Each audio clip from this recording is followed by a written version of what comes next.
아버지 감사합니다. 오늘도 복된 주일을 잘 보내고 또 주의 은혜 가운데 살아가게 하셔서 감사합니다. 우리가 무엇보다 주님의 은혜 가운데 살며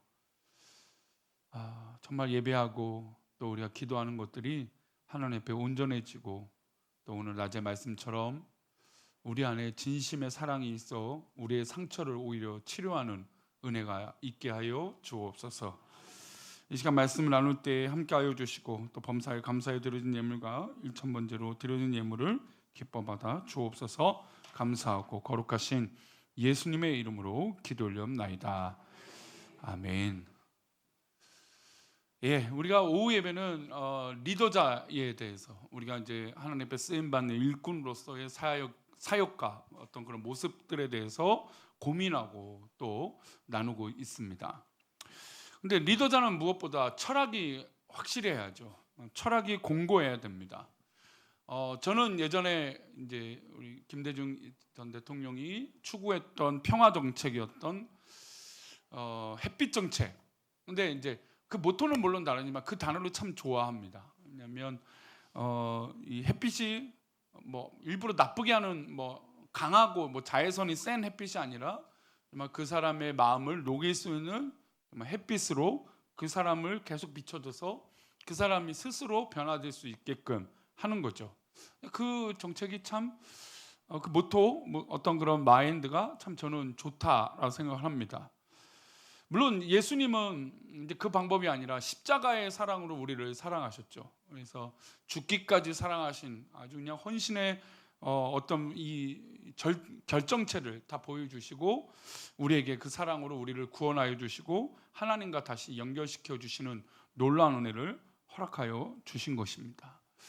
어쨌든 이런 이 십자가의 어떤 기준을 갖고 있는 신앙관, 저는 약간의 햇빛 정책을 갖고 있던 걸 햇빛이라고 하는 단어, 아마 각자가 좋아하는 단어들이 있을 거예요. 신앙생활에 오늘 낮의 말씀처럼 이제 사랑이라고 하는 단어, 어떤 분들은 이제 봉사라고 하는 단어에 꽂히는 분이 있을 것이고, 어떤 분들은 믿음이라고 하는 단어, 어떤 분들은 기도라고 하는 단어, 각자가 가지고 있는 단어, 나는 이것만큼은 붙들어야겠다라고 하는 단어들이 있을 겁니다.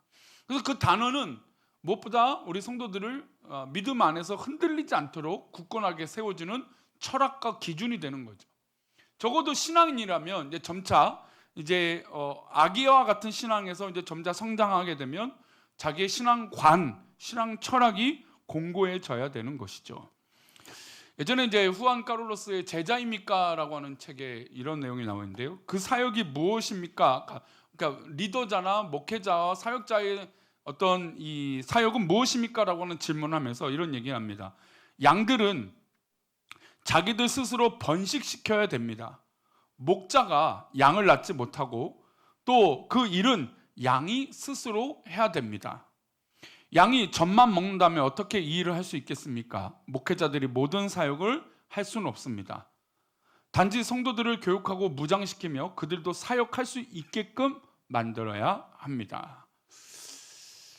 이것은 이제 정말 제자로서 어떤 삶을 살 것인가라고 하는 질문을 던졌을 때 이제 목회자뿐만 아니라 성도들이 스스로 사명과 신앙의 철학을 가지고 어떻게 살아야 될지, 앞으로 어떻게 번성하고 번식해야 될지라고 하는 이 고민을 해야 된다는 겁니다.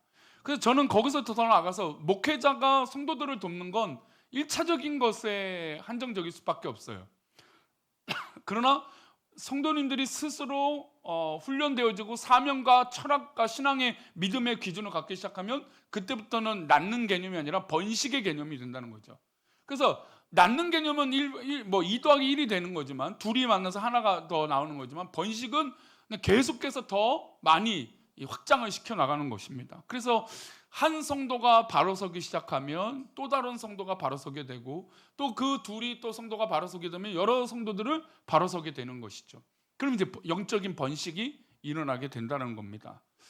근데 저는 사실 우리 교회가 아직은 이 스스로의 사명을 가지고 스스로의 믿음의 철학을 가지고 이렇게 이제 세상에 나가서 사명자요라고 살기에는 아직은 조금 제가 제 메시지 자체도 그렇게는 하지 못하고 있습니다. 물론 이제 점차 우리 성도들이 세상에 나가서 사명자로 사십시오라고 하는 이 메시지와 도전을 더 드릴 거예요. 그런데 아직은 좀 그런 마음이 좀 더 커요. 우리 성도들이 좀 제 이제 개인적으로는 우리 성도들을 좀 아끼고 싶다, 좀 더 치료해드리고 싶다, 위로해드리고 싶다라고 하는 마음이 조금 더 강해요. 그래서 우리 성도들에게 다그쳐서 하나님 앞에 목숨 걸고 사십시오. 아멘이 없네요. 목숨 걸고 사십시오. 세상에 나가 승리하십시오. 사명 갖고 살아야 됩니다. 물론 제가 어렸을 때 청년 사회나 이런 할 때는 뭐 이런 얘기들 많이 했습니다. 우리가 일사각오로 목숨 걸고 주기철 목사님처럼 일사각오를 가지고 내 믿음을 지키고 신앙을 지키고 세상에 나가서 싸워야 된다, 이런 얘기들을 종종 했지만 막상 담임 목회를 하고 나서 우리 성도들을 보고 우리 성도들의 역사들을 알기 때문에 그거보다는 조금 더 위로와 또 회복을 좀 더 이렇게 관심에 두고 있는 것 같습니다.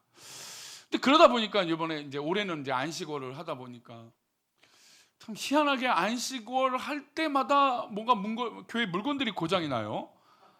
지난 안식월 때는 이제 교회 이제 컴퓨터가 고장이 나고 이제 뭐 이렇게 문제가 생겨갖고 영상 송출이 아예 일주일 동안 안 되게 해서 이제 그 부품을 교체하고 이제 그게 딱 그랬죠. 그래서 토요일 날 와갖고 이제 부품을 사다가 교체를 하고 했습니다. 근데 이번 이제 안식월을 이제 이번 주 이제 시작하면서 보니까 화요일 날 이제 잠깐 차도 좀 정리할 것 있고 그래서 이게 통로인데 밑에 여자 화장실에서 물이 꿀렁꿀렁 소리가 나는 거예요. 우리 이제 오후 예배 드시면 다 아시겠지만 우리 이제 지하, 그러니까 1층, 2층, 그러니까 중층이죠. 2층 사이에 있는 거랑 3층 사이에 있는 화장실은 사실 뭘 버려도 문제가 없어요. 크게. 왜냐면 바로 이제 하수구로 가니까. 근데 지하는 펌프로 물을 끌어올려요. 낮으니까. 그래서 지하 화장실은 휴지를 넣으시면 절대로 안 돼요. 예, 휴지를 넣으시면 안 돼요. 그러니까 뭐 조금 넣었다고 해도 안심하면 안 되는 게 모터에 걸려서 멈춰버리면 문제가 생겨요. 그래서 지하는 아마 그런 표지판이 옛날부터 써 있어요. 뭘 넣으면 즉시 표시가 납니다. 이게 막혀서 그런 거예요. 이게 물을 이제 끌어올려서 나가야 되는데 이게 화요일 날 왔는데 물이 이제 내려가지 못하고 뭐 계속 뭐 거품 물듯이 소리가 나는 거예요. 근데 가봤더니 안에다 이렇게 물을 내렸더니 물이 다시 역류해서 올라오는 거죠. 그러니까 아마 주일부터 물이 아마 거기서 문제가 생겼던 것 같아요. 주일부터. 그래서 보니까 이게 안 돼서요. 그래서 이제 전원을 내리고 제습기를 이제 다시 벽에 붙이고 이제 우리 교육자들하고 장로님 방에 걸려있더니 이제 장로님 우리 박장로님 오셔갖고 다음 날 하십시오. 수요예배 때 하시라고 했으니까 그 밤에 오셔갖고 이제 모터를 수리를 했습니다. 근데 꼭 하필 안식월 때 이게 보여요. 근데 이제 우리 성도들도 가끔 저희 가정한테 얘기를 합니다. 목사님 혹시 어디 부분들이 있는데 이 부분들을 제가 좀 도울 수 있을까요? 뭐 이렇게 할 수 있을까요? 이게 사실 저는 그런 얘기 들으면 참 너무너무 감사해요. 왜냐면 제가 서론에 말씀드린 대로 아직은 우리 성도들 그냥 참 더 위로해드리고 아끼고 싶어요. 열심히 너무 살아오셨기 때문에 좀 아끼고 좀 더 섬겨드리고 싶기도 하고 뭔가 있으면 좀 나누고 싶은 마음이 좀 더 커서 웬만하면 뭐 저희가 교육자들이 하고 뭐 제가 하고 그렇게 하고 나중에 정 안 될 때만 하려고 합니다. 이제 최근에 이제 우리 교회 건물 가운데 하려고 하는 게 아시다시피 이제 점심 때도 보시죠. 까마귀와 비둘기가 우리 동네에 우리 교회가 집이 되고 있어요. 점점. 예전에는 뭐 벽을 치면 다 날아가는데 요즘은 겁도 안 먹고 날아가지도 않아요. 근데 그러다 보니까 이제 뭐 데크에 비둘기 똥이라든지 이게 너무 많아갖고 이게 좀 안 좋겠다 싶어서 이제 그 장비들을 좀 사놨어요. 이제 가시, 그러니까 동물들이 거기 못 앉게끔 이제 가시를 사놨고 저렴하게 사갖고 이제 놔뒀고 이제 일꾼을 시켜갖고 사실은 제가 하고 싶었어요. 사다리 차를 부르던 스카이 차를 불러갖고 제가 매달려서 이제 하면 되니까. 근데 또 그거 내가 하면 안 되겠다 싶어서 뭐 인부를 불러갖고 스카이차는 이제 불러야 되니까 이제 불러서 이제 그걸 해야겠다 생각이 들었어요. 그러니까 그 생각에도 내가 할까? 아니면 성도들을 시킬까? 뭘 할까? 하는데 그래도 우리 성도들을 조금 아끼고 싶은 마음이 드는 거죠. 근데 그래도 결국은 이렇게 아끼는 마음이 있어도 우리 성도들이 어떻게 하는 게 더 좋을까요? 스스로 무언가를 발견하고 해 나가는 것이 더 좋죠. 우리 아이들을 키워봐서 알겠지만 아이들이 뭔가 엄마 나 이거 스스로 뭘 했어요라고 하면 굉장히 기특하고 칭찬이 되잖아요. 그러니까 하나님 보실 때도 우리 성도들이 믿음 안에서 그 사명을 가지고 내가 뭔가를 해야겠다라고 결심하고 그것을 행동으로 옮기면 누구보다도 하나님께서 기뻐하시는 것이죠. 저도 사실 그래요. 성도들이 스스로 뭔가를 한다? 너무나 기쁘고 감사하죠. 근데 제 마음은 아직까지 뭐가 더 크다고요? 좀 아끼고 싶었고 우리 성도들을 섬기고 싶은 마음이 좀 커요. 근데 이제 점차 이제 더 확장을 시켜야죠. 왜냐하면 우리가 거기서만 머물러서는 신앙의 성숙이 있을 수 없으니까. 내가 스스로 사명감을 가지고 그 사명감의 기준을 가지고 철학을 가지고 행동하고 삶을 믿음으로 실천하는 게 훨씬 더 우리 성도들이 스스로에게 좋은 것이니까. 그래서 우리가 어떤 신앙의 가치를 가져야 될지 오늘 오후부터 좀 이야기를 하려고 합니다. 첫 번째, 사명자는 교회를 어떻게 생각하느냐가 중요해요. 그러니까 교회는 어떤 곳인가? 첫 번째, 우리 에베소서 2장 21절인데요. 함께 읽겠습니다. 그의 안에서 건물마다 서로 연결하여 주 안에서 성전이 되어가고. 교회는 한번 따라할까요? 사명자를 만드는 공장이다. 사실 교회는 함께 모여서 교제하고 사랑을 나누고 기도 나눔을 하고 영적인 교제를 하고 기도의 동역자가 있는 것은 기본입니다. 근데 그러고 나서 우리가 해야 될 것은 무엇이냐면 바로 세상에 나가서 내가 나에게 주신 하나님의 그 사명을 실천하고 또 그것을 생산해내고 또 영향력을 나타내는 것이죠.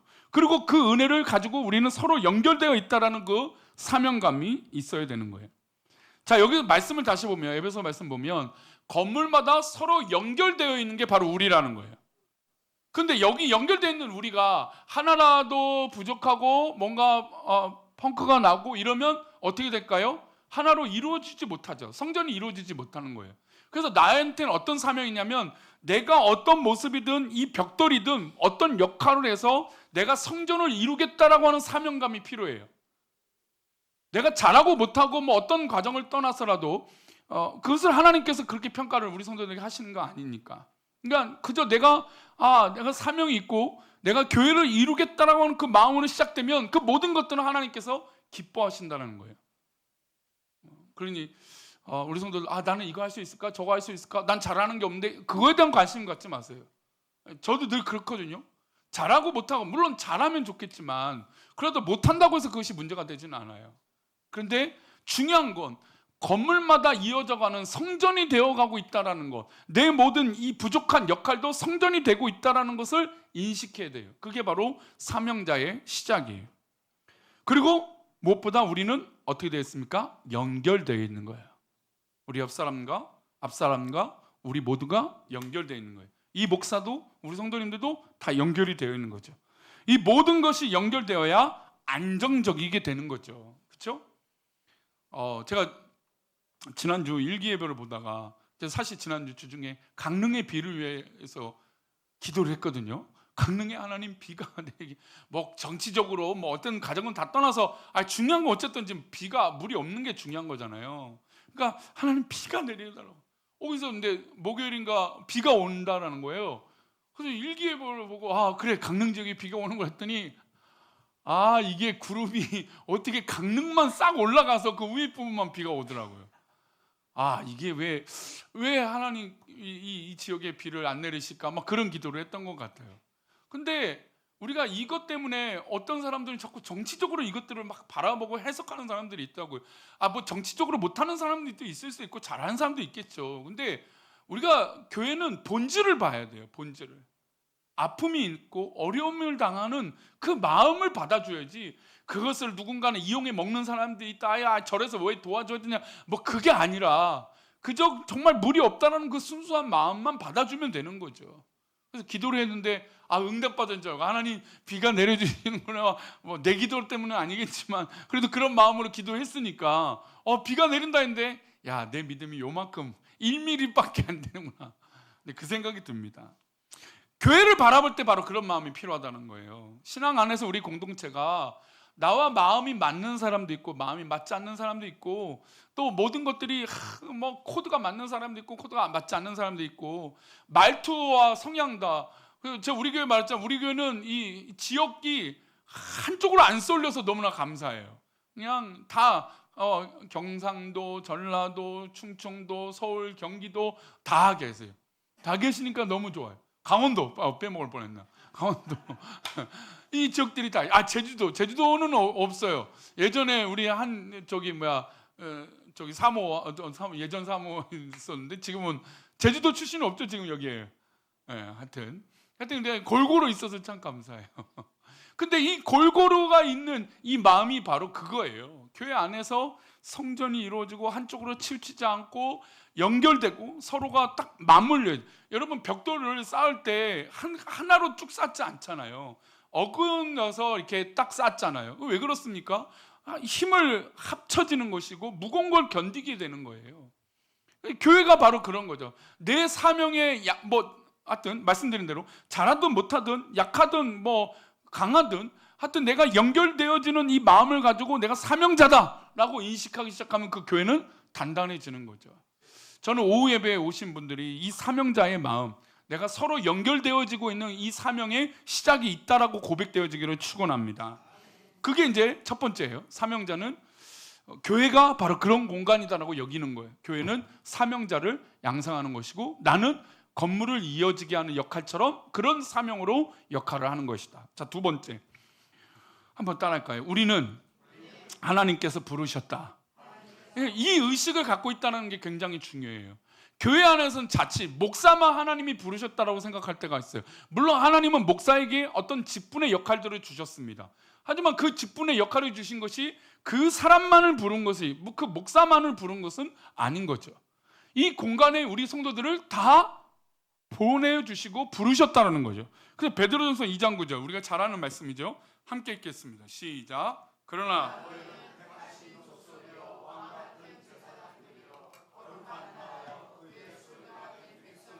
이는 너희를 어두운 데서 불러내어 그의 기이한 빛에 들어가게 하신 이의 아름다운 덕을 선포하게 하려 하십니다. 너희는 택하셨다라는 게 중요하죠. 우리는 택하신 하나님의 족속이에요.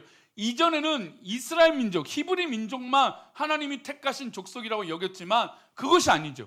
예수 그리스도를 믿는 모든 믿음의 백성들, 그리고 하나님께서 자녀 삼으시고 그 자녀가 하나님을 아버지라고 부르시는, 아버지라고 말하고 고백하는 그 모든 믿음의 성도들, 하나님 택하신 족속이에요. 그리고 그 택하신 족속인데 그들을 뭘로 대해 주시냐? 왕 같은 제사장들이요, 거룩한 나라요, 그의 소유된 백성이라고 한다는 거죠. 제가 요즘 지난주에 이제 시간이 조금 있어서 캐드헌이라고 하는 이 애니메이션을 드디어 봤습니다. 이게 얼마나 지금 대단한 거냐면 거기 애니메이션에서 나타나는 있는 이제 노래 음악이 전 세계 차트에 1, 2등이에요. 그러니까 애니메이션인데, 근데 내용을 보니까 별게 없어요. 이게 좀 대단한 이것도 아니에요. 근데 참 쉬워요. 근데 중간중간에 노래들이 나오는데 그 노래들이 아이들에게 또 어른들에게도 좋은 영향을 미치고, 심지어 이제 거기 이제 그 애니메이션을 만든 감독이 이제 한국 사람으로서 그 한국의 문화들을 조금 녹여낸 거예요. 근데 세계가 그 문화를 보고 막 놀래고 있죠. 그래서 저도 하도 대단하다가 이제 시간을 내서 좀 봤는데 노래들이 정말 이런 의미들이 있고 또 어떤 좋은 이 아이들에게 좋은 것들이 있을 수도 있겠구나. 물론 이제 저승사자님 또 이제 비신앙적인 것들이 좀 있지만 어쨌든 그것이 하도 유명하다 보니까 대단해요. 그래서 한국 사람이 미국에 가서 여행을 하는데 어느 나라 사람이 오는데 한국 사람이면 그렇게 좋다 하는 거예요. 유럽에는 사실 한 7, 8년 전부터 이미 그랬거든요. 한국 사람이라고 하면 일본 사람, 중국 사람보다도 야 한국 사람 멋있어 이렇게 손가락 엄지로 이렇게 해주는 경우도 있어요. 최근에 이제 유럽에는 어떤 문화가 있냐면 우리 한국의 음악을 이렇게 길거리에 틀면 랜덤 댄스를 춘대요. 그러니까 그 음악의 안무를 다 배워갖고 그 음악이 탁 나오면 아는 사람이 나와서 춤을 추는 게 그 10대들의 게임 같은 문화라는 거죠. 그만큼 영향력이 있죠. 그러니까 한국의 위상이 높아졌습니까? 낮아졌습니까? 엄청 높아졌죠. 자부심이 있더라고요. 저도 이제 그 영화를 보면서 이래서 우리 한국 문화가 정말 인정받구나. 괜히 이제 뿌듯해지죠. 사실 이런 뿌듯함이 교회 공동체 가운데도 있어야 돼요. 그러니까 저는 우리 교회가 우리 교회에 있다라고 하는 것만으로도 우리 성도들이 자부심을 느꼈으면 좋겠다 생각이 들어요. 물론 아직 이인수 목사가 우리 성도들에게 좀 이렇게 얼만큼의 이 영향이 있는지 모르겠지만 조금 제 스스로는 부족한 것 같아요. 그래서 좀 더 노력하고 애쓰려고 지금 기도는 하고 있습니다. 근데 지금 보세요. 베드로전서 말씀 다시 보여주시면 거룩한 말씀이요. 2장 9절 말씀 다시 보여주세요. 네, 왕 같은 제사장들이요 거룩한 나라요 그의 소유된 백성이니. 그러니까 여기는 지금 소속을 얘기하고 있거든요. 방금 말씀드린 대로 나라, 우리나라 K 문화 얼마나 막 뿌듯해요. 이런 것처럼 우리가 하나님의 백성인데 하나님의 백성으로 소유가 됐고 소속이 되어 있으니까 얼마나 대단한 가치가 있습니까? 그러니까 어디 가서 한국 사람이요 라고 말할 수 있는 것처럼 나는 사랑하는 우리 교회 성도요 라고 말할 수 있는 자신감, 어떤 그런 뿌듯함, 나는 하나님 믿는 믿음의 백성이요 라고 말할 수 있는 그 뿌듯함이 있어야 된다는 거죠. 그게 사명의 시작이라는 겁니다. 여러분, 앞으로도 우리 교회가 그런 이 사명감으로 자랑할 수 있는 그런 교회가 되기를 소망합니다. 무엇보다 그러기 위해서 우리 성도들이 그런 역할들을 감당하고 이 목사도 그렇게 열심히 해야 될 거라고 생각이 듭니다. 자, 우리 기억하십시오. 하나님께 날 부르셨다는 거예요. 무엇보다 사랑하는 우리 교회 부르셨다는 건 굉장히 중요한 거예요. 여기서 전도되신 분도 있고 어떻게 소개로 오신 분도 있고 어떻게 했어라도 그 과정도 다 누가 지금 주관하고 계신 거예요? 하나님이 주관하셨다는 거예요. 그러니까 이것을 우리는 우연이라고 말하지 않죠. 우리는 하나님께서 역사해 주신 뭐라고 얘기합니까? 한번 따라할까요? 하나님의 섭리. 하나님의 섭리라고 얘기해요. 우리가 모여 있는 거, 이렇게 예배하고 있는 이 시간조차도 하나님의 뜻이기에 우리는 하나님의 섭리다, 하나님의 인도하심이다라고 믿는 것이죠. 그래서 사명자는 하나님의 백성으로 소속되었다라고 하는 이 부르심, 하나님이 나를 우리 교회로 불러주셨고 하나님의 사명을 감당하게 하셨구나라고 하는 이 부르심의 사명이 확고해야 돼요. 그래야 흔들리지 않아요. 만약에 제가 우리 교회 소속으로서 만약에 예전에 이제 그런 선배를 본 적이 있어요. 부산에 참 저희 교회랑 비슷한데 참 안정적으로 목회를 잘하는데 부산에 아주 대형 교회에 목회자 자리가 난 거예요. 근데 거기에는 제한이 없었어요. 담임 목사를 하고 있던 그래서 그분이 하는 얘기가 거기 한번 이력서 넣어보려고. 그럼 지금 교회는 어떻게 하려고요?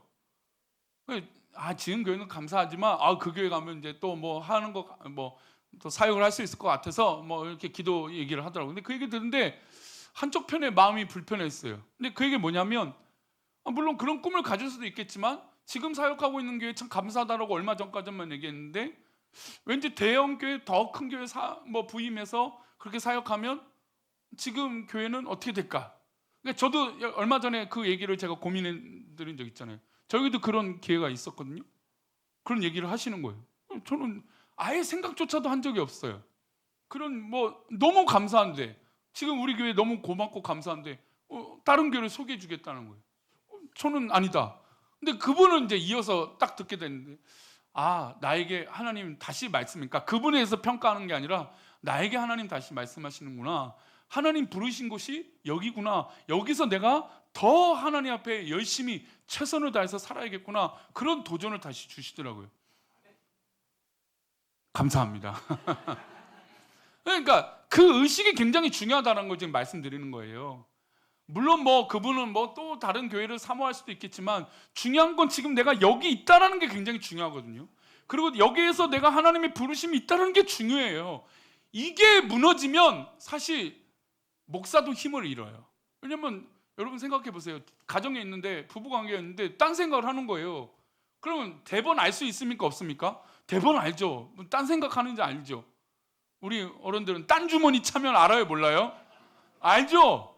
오늘 대예배 드리는데 여러 사람이 웃어갖고 제가 설교하다가 깜짝 아내분들이 잔소리할 때 남편분들이 고개를 끄덕이는데 남편들은 아무렇지도 않다고 했더니 다 웃어요. 다 웃어. 근데 그렇단 말이에요. 다른 마음, 다른 생각하면 사실 우리가 알아요. 그러니까 하나님 앞에 다른 마음을 갖고 있으면 하나님 모르실까요? 하나님 더더욱 잘 알고 계시죠. 하나님 부르신 곳에서 하나님의 사명을 감당한다는 것, 이것을 두고 기도한다는 게 굉장히 중요하거든요. 사실 뭐 다른 모든 것들이 무너져도 이것만큼은 흔들리면 안 돼요. 목사도 성도도 하나님 부르신 곳이 이곳이다. 그리고 이곳에서 물론 뭐 성도들이 이제 뭐 다른 뭐 이사를 멀리 가서 떠나거나 그럴 수도 있겠죠. 뭐 다른 과정이 있을 수 있겠죠. 뭐 근데 그래도 지금 있는 그 순간만큼은 여기가 하나님의 뭐가 있는 거예요? 부르심이 있는 거예요.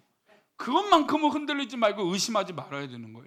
그리고 그곳에서 내가 사명자로서 하나님 부르신 사람으로서 나는 어떻게 살 것인가라고 기도하고 고민해야 되는 것이죠.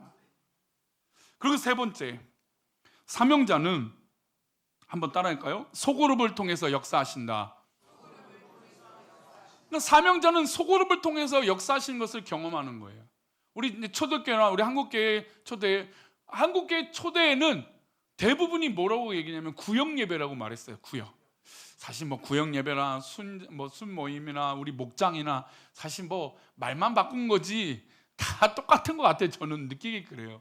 근데 이제 물론 더 많이 뭐 순 모임이나 뭐 이 다락방 사역이라든지 뭐 사랑의 위해서 하는 거나 뭐 제자 훈련 이런 것도 이제 조금 더 적극적으로 이 평상시의 삶을 더 나눌 수 있도록 하는 것 뿐이지 뭐 크게 뭐 벗어나는 건 없는 것 같아요. 어쨌든 그런 용어에도 그것이 가장 중요한 건 그 소그룹 안에서 하는 것들이 굉장히 중요해요. 목사가 할 수 있는 것들이 한계가 있잖아요. 그렇죠? 그리고 장로님들이 할 수 있는 것도 또 한계가 있어요. 그러니까 성도끼리 모여있는 거기에서는 5만 가지 이야기들을 다 하시더라고요. 마음 편하게 얘기할 수 있는 거예요. 그러면서 얘기하다가 기도의 도전을 받고 저런 기도의 제목도 있구나 하고 도전받고 서로 해서 기도하는 거예요. 그래서 사실은 설교를 가지고 보통 이제 오후에 모여서 얘기를 하잖아요. 얘기를 하면서 제가 대부분 다 들어보는데 설교를 가지고 얘기하신 경우들이 거기 없어요. 특히 기억이 안 나는 것 같은 건지 안 들은 건지는 모르겠지만 어찌됐든 하여튼 잘 그걸 갖고 얘기를 안 하시고 그냥 평소에 얘기를 또 하시더라고요. 하다 보니까 오늘 말씀이 그랬다. 그러면서 이제 떠올라서 그 얘기를 하면서 얘기를 하는 거죠. 근데 그 진솔한 모임이 굉장히 중요한 거예요. 그 진솔한 모임이 될수록 그 공동체가 더 건강해지는 거죠. 그리고 이 공동체가 소그룹을 잇는 게 왜 중요하냐면 사람을 의식하게 돼요. 물론 옆 사람을 의식해서 가식적인 행동을 하는 건 좋지 않지만 그러나 남들의 눈이 있어서 내가 그 적정선을 지킨다는 건 굉장히 중요하잖아요. 목사로서 사는데 성도들의 눈치를 보지 않고 자기 마음대로 해요. 여러분 그러면 목사를 존경하겠습니까? 따르시겠습니까? 설교가 안 들리죠. 그러니까 어떤 기준들을 인식한다는 게 굉장히 중요해요. 우리 소그룹에서도 나와 함께하는 이 사람들이 있으니까 나는 이만큼은 해야 되지 라고 생각해요. 우리 목자들이 참 애쓰고 수고하는데 목자들의 어려움은 내가 때로는 힘들어서 포기하고 싶은데 그래도 누가 있어서 내가 감당해요? 목원들이 있으니까 이겨내는 거예요. 그러니까 즉 그들의 시선과 그들의 눈이 있으니까 내가 이겨내겠다 이런 생각을 갖는 거죠. 그리고 성도들도 마찬가지죠. 우리 뭐 목사님이, 우리 장로님들이, 우리 권사님들이, 우리 성도님들이 이렇게 기도해 주니까 이겨내야지 라고 하는 신앙의 눈들이 있기 때문에 이겨내는 거예요. 그래서 소그룹이 굉장히 중요하거든요. 그래서 그 소그룹 가운데 더욱 진실하고 정직하고 아름다운 공동체가 될수록 더 좋은 거죠. 왜요? 흠이 아니니까. 초대교회가 바로 그랬고 우리 한국교회가 그랬죠. 초대교회 한번 상황을 볼까요? 사도행전 2장 42절입니다. 함께 읽겠습니다. 그들이 사도의 가르침을 받아 서로 교제하고 떡을 떼며 오로지 기도하기를 힘쓰니라. 그들이 사도의 가르침을 받아 서로 교제하고 떡을 떼고 오로지 기도에 힘쓰는 거예요. 먼저 가르침을 받는 건 중요하죠. 하나님 말씀을 받는 거니까. 하나님 말씀을 받아서 이어서 그 말씀을 가지고 뭐 하는 거예요? 서로 교제하는 거죠. 그 교제는 뭐가 포함이 돼요? 먹는 음식이 포함이 됩니다. 음식을 나누는 거죠. 음식을 나누면서 뭐 이런저런 얘기를 하게 되겠죠. 그리고 결국에 모여서 뭐라 하게 되죠? 기도에 힘쓰는 거예요. 이게 이제 소그룹의 확장성입니다. 그리고 이런 역사가 일어나니까 주변에 어떤 일들일까? 어떤 이 시선들이 바뀌어요. 우리 43절입니다. 함께 읽겠습니다. 사람마다 두려워하는데 사도들로 말미암아 기사와 표적이 많이 날. 사람마다 두려워하는 거 왜요? 공동체가 다 막 끈끈해지는 거거든요. 단단해지는 거거든요. 그러니까 주변 사람들이 두려움이 있는 거예요. 야, 저기 공동체, 예수 믿는 사람들이 공동체가 대단하구나. 그리고 두려워합니다. 그리고 사도들로 말미암아 말씀의 역사들이 일어나요. 왜냐하면 지금 직접 말씀 보면 사도들의 가르침을 받았다고 했잖아요. 그러니까 성도들이 하나님의 말씀을 받아들이는 거예요. 사도들 때문에 두려운 게 아니라 하나님의 말씀을 받은 영향력들이 이게 사도들로 통해서 퍼지니까 그것이 놀라운 거죠. 기사와 표적이 일어나는 것을 보고 놀라운 거죠. 그리고 이제 이 소그룹의 모임이 더 확장이 됩니다. 44절입니다. 함께 읽겠습니다. 믿는 사람이 다 함께해서 모든 물건을 서로 통용하고. 우리가 이제 여기서 걸림돌이 하나 생기죠. 모든 물건을 서로 통용하고. 모든 물건을 통용할 수 있는가? 쉽지 않죠. 쉽지 않죠. 내 모든 물건, 우리 아이의 물건을 통용한다? 쉽지 않죠. 믿는 사람이 다 함께해서 물건을 통용한다? 쉽지 않죠. 근데 초대교회는 이 역사가 있었어요. 어려운 사람들이 빈부격차가 더 심했거든요. 그러니까 가난하고 먹지 못하는 사람들이 있고 종으로 사는 사람도 있고, 근데 그런 사람들이 너무 어려우니까 그 자신의 물건들을 기꺼이 나눠주는 거예요. 근데 은혜를 받으면 어떻습니까? 이거에 대한 계산이 없어요. 은혜를 받고 성령이 충만하면 내가 저 사람한테 뭘 해주고 이거 해주고 저거 해주고 저거 해주고 저거 해주고 저거 해주고 뭐 기억이 안 나요. 근데 마음이 불편하고 시험이 들면 어떻게 돼요? 내가 이것도 하고 저것도 하고 저것도 했는데 저 사람은 아무것도 안 해줬다고 계산이 돼요. 그러니까 지금 이 초대교회는 성령이 충만하고 은혜가 충만하니까 자기 것을 나누는데 아낌이 있습니까 없습니까? 아낌이 없죠. 그러니까 은혜가 충만하는 이 목장 모임들을 보면 기꺼이 서로 섬기겠다고 하는 거예요. 그것을 계산하지 않죠. 그것을 누가 했다라고 막 억지로 막 표현하지 않죠. 기쁨이 있죠. 감사하죠. 또 그렇습니다. 45절 보니까 또 이런 말씀이 있습니다. 이제 더 부담스러운 말씀이 나와요. 함께 읽겠습니다. 또 재산과 소유를 팔아 각 사람의 필요에 따라 나눠주며 한 거예요. 뭐 제가 늘 말씀드리면 저희는 가정은 뭐 늘 그렇게 살려고 합니다. 근데 그래도 참 감사해요. 우리 성도들이 참 많이 아끼고 사랑해 줘서 사실은 저희는 어릴 때부터 그게 좀 많이 체득이 된 것 같아요. 비우면 더 채워진다. 그래서 제가 스웨덴 갔을 때 너무너무 가난해서 어려워서 이게 어떨까 했는데 10에 2조를 했다고 했잖아요. 근데 그때도 한번 깨달은 거예요. 늘 없어도 된다고 살았는데 진짜 없으니까 사람이 미치겠는 거예요. 그래서 안 되겠다. 이제 아내가 먼저 결심을 했어. 저한테 와갖고 내가 이번 달부터 10에 2조를 할 거야 그러면. 근데 제가 보통 때면 왜 그렇게 해? 괜찮아. 10에 1조만 해도 돼. 근데 제가 아무 말도 안 했어요. 보통 뭐 다른 물건을 살 때마다 제 허락을 아내가 다 받는데 안 된다고 막 이렇게 짜증나는데 10에 2조를 한다는데 제가 아무 말도 못 했어요. 왜냐면 너무 그 물질 때문에 스트레스를 너무 많이. 그러니까 물론 하나님 채워줄까 안 돼. 걱정이 되는 거예요. 물가가 너무 비싸니까. 매일같이 밥을 해먹고 뭐 이래도 막 식료품이 싼데도 불구하고 거기 스웨덴은 그런데도 막 부족하고 염려가 되는 거죠. 그래서 10에 2조를 한다는 거예요. 그래 알았다. 10에 2조를 했어요. 근데 늘 그랬지만 하나님 앞에 그렇게 포기하고 내려놓고 하면 하나님은 어떻게 해요? 더 많은 걸 채워준다는 걸 깨달은 거죠. 그래서 제가 예전에 말씀드렸잖아요. 그 담임 목사님 오셔갖고 야 니네는 무슨 돈이 있냐? 자기가 사료비도 적게 주면서 무슨 돈이 있냐 그러는 거예요. 그래서 헌금을 하는 내용을 보고 무슨 돈이 있냐 돈이 없는데요. 그래서 하도 물어보셔갖고 10에 1조 그냥 10에 2조 하기로 했습니다. 그냥 솔직하게 말했어요. 어디서 뭔가 더 받는 줄 아셨나 봐. 후원을 받는 줄 알았는데 후원을 받은 건 많지 않았어요. 그러니까 자비량으로 갔기 때문에. 그러니까 그게 한번 내려놓기 시작하니까 그리고 또 한 가지 또 있어요. 제가 이제 그렇다고 이제 돈을 벌어보겠다 했잖아요. 이제 돈을 벌어보겠다 했는데 저는 이제 돈을 벌겠다. 뭐 좋은 아이템인데 뭐가 있어요.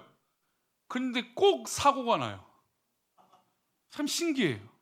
제가 예전에 말씀드렸잖아요. 여기 이마 찢어진 게 돈 벌러 다니겠다 하다가 쓰러져서 그것도 가만히 잘 가는 오토바이가 쓰러져서 인도의 머리를 긁은 거니. 그러니까 그것도 이제 헬멧이라고 하죠. 헬멧과 이 사이 헬멧을 쓰고 있는데 딱 여기만 다친 거예요. 신기하죠. 그러면 하나님 안 되는구나. 그러니까 하나님이 우리 성도들이 각자에게 부어주시는 하나님의 구별법들이 있거든요. 그러니까 저는 그렇게 하기 시작하면 하나님 꼭 저를 치세요. 허리를 다치게 하거나 머리를 다치게 하거나 어디가 부러지거나 그래요. 평소에는 한 번도 안 아픈데. 그래서 깨닫는 거예요. 하나님 앞에 더 하면 하나님은 더 많은 거 채워주시구나. 근데 이건 저희 가정의 신앙의 고백이에요. 각자의 신앙 고백이 아마 다 있으실 거예요. 다시 볼까요? 45절이요. 굉장히 부담스러운 말씀이에요. 이걸 가지고 어떤 목사님들 굉장히 성도들에게 이제 강하게 말씀하신 것도 있죠. 그리고 이단들은 이 말씀을 가지고 장난질하죠. 다 팔아라. 그래서 이단에 빠진 사람들 진짜 재산 다 팔죠. 뭐 통일교나 이런 데가 왜 부자냐면 재산을 다 팔아요, 진짜로. 그리고 다 헌금을 해요. 하나님에게도 그렇고. 나가는 거 없이 그냥 교회가 다 성도들이 그렇게 다 해버리니까. 이단들은 그렇거든요. 근데 꼭 이 말씀을 갖고 잘못 얘기하는 거죠. 또 재산과 소유를 팔아. 각 사람의 피로. 그러니까 그럴 수 있어요. 소유를 팔아 할 수 있어요. 근데 중요한 건 여기는 나눔이라고 하는 목적이 있는 거죠. 그러니까 하나님 앞에 그렇게 헌신 안 하면 그 헌신에 대한 하나님이 원하시는 목적이 있다라는 거예요. 하나님 기뻐하시는 영역. 그것에 우리가 헌신해야 되는 거죠. 그런데 여태까지 한국교회는 한국교회 배만을 불리는데 애쓴 거죠. 그건 하나님 기뻐하시는 게 아니죠. 근데 그런 은혜가 소그룹 가운데 있는 거예요. 옆에 뭐 집이 뭘 한다 하면 가서 도와주고 나눠주고 사랑해주고 이런 거죠. 또 46절입니다. 함께 읽겠습니다. 날마다 마음을 같이하여 성전에 모이기를 힘쓰고 집에서 떡을 떼며 기쁨과 순전한 마음으로 음식을 먹고. 날마다 어떻게 해요? 마음을 같이해요. 저는 이게 참 중요합니다. 마음을 같이해요. 성전에 모이기에 힘쓰고 집에서 떡을 떼고. 성전에 모이기도 힘쓴데 집으로 또 가서 집에 가서 또 떡을 떼는 거예요. 그리고 기쁨과 순전한 마음으로 음식을 먹는 거죠. 음식을 먹을 때도 불편하게 하는 사람들이 있어요. 짜다 맵다 쓰다 뭐 하다. 저도 사실 좀 그럴 때가 있는데 그냥 순전한 마음으로 섬겨주신 마음에 그냥 기쁨으로 먹고 좀 도저히 못 먹겠으면 지혜롭게 잘 처신하고 하면 돼요. 기쁨과 순전한 마음으로 음식을 먹고 감사함으로 성도들의 섬김을 기뻐하는 거죠. 사실 그게 얼마나 아름답습니까? 초대교회. 그리고 이제 이 공동체가 어떻게 아름답게 소그룹이 맺었냐, 이 말씀하고 오늘 마칠게요. 47절입니다. 함께 읽겠습니다. 하나님을 찬미하며 또 온 백성에게 친송을 받으니 주께서 구원받은 사람을 날마다. 여러분, 이게 바로 초대교회의 비밀이었어요. 하나님 찬미해서 여기까지 이해되죠? 그런데 이 영향력이 온 백성에게 친송을 받은 거예요. 제가 이제 자주 설교 때마다 한국교회 현실은 어렵다는 얘기를 드리는 건 왜 그러냐면 지금 한국교회가 온 백성에게 친송을 받습니까? 못 받습니까? 친송을 못 받아요. 예전에 한국교회 목사님이라고 하면은 인정받고 칭찬받았는데 지금은 너무 안타까워요. 제가 최근에 존경했던 목사님이 여론에 뭐 어디 조사를 받는다고 해서 참 마음이 아파요. 근데 그분의 의도는 뭔지는 알겠는데 어쨌든 세상은 이제 곱게 교회를 안 봐요. 의도가 있다라고 교회를 보는 거죠. 참 마음이 아파요. 그렇게 되면 안 되죠. 교회가 온 사람들에게 친송을 받아야 되지 않겠습니까? 우리 교회가 이제 조금 더 이제 확장성을 이제 저의 이제 안식년 이후에는 확장성을 얘기할 겁니다. 이제는 우리 교회가 안식하고 위로하고 서로 평안하기를 했다면 하나님과 동행하고, 그렇죠? 제 표가 그랬죠. 지금 계속해서 하나님과 함께 하시고 우리 서로 함께 하고 하나님과 동행하십시오. 그리고 하나님과 이제 평안하십시오. 이 얘기로 이제 7년 동안 6년 동안 갔다면 이제 다음의 걸음은 이제 확장성, 복음의 확장성과 교회의 확장성과 이런 이야기를 좀 하려고 해요. 왜냐하면 그렇게 확장이 일어날 때 우리 성도들을 살려주는 것이기 때문이죠.